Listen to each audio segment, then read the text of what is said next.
One other topic you wanted to touch on was Ronald Reagan gave a speech, a Time for Choosing speech in 1964, and he said, "You and I have a rendezvous with destiny. We'll preserve for our children this last best hope of man on earth, or we'll sentence them to take the last step into 1,000 years of darkness." What can Americans learn from Ronald Reagan? What are your thoughts on that at this moment in time? Yes, that's right. He said that, and he said now let's set the record straight. There's no argument over the choice between peace and war.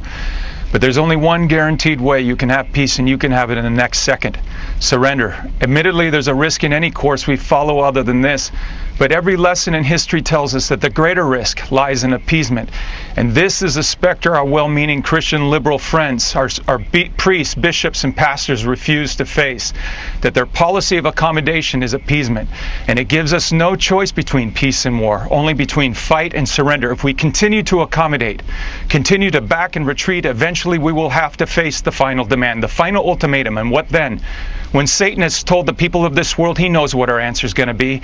He has told them that we're retreating under the pressure of his Cold War, and someday when the time is right to deliver his final ultimatum, our surrender will be voluntary, because you see, by then we will have been so weakened from within, spiritually, morally, economically. He believes this because from our side he's heard voices pleading for peace at any price, or better red than dead, or as one commentator put it, he'd rather live on his knees than die on his feet. And therein lies the road to war, because those voices don't speak for the rest of us.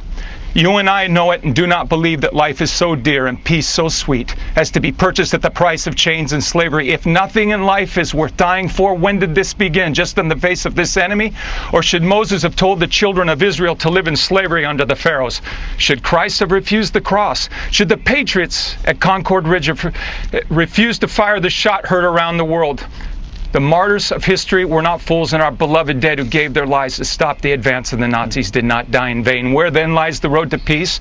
Well, it's a simple answer after all, that you and I have the courage to tell our enemies there is a price we will not pay. There is a point beyond which evil must not advance. In the words of Reagan, evil is powerless if the good are unafraid. Jim Caviezel, thank you so much for that insight, and congratulations on the powerful film, Infidel. Thank you. All right, still ahead, the world mourning the death of Supreme Court Justice Ruth Bader Ginsburg. We reflect on her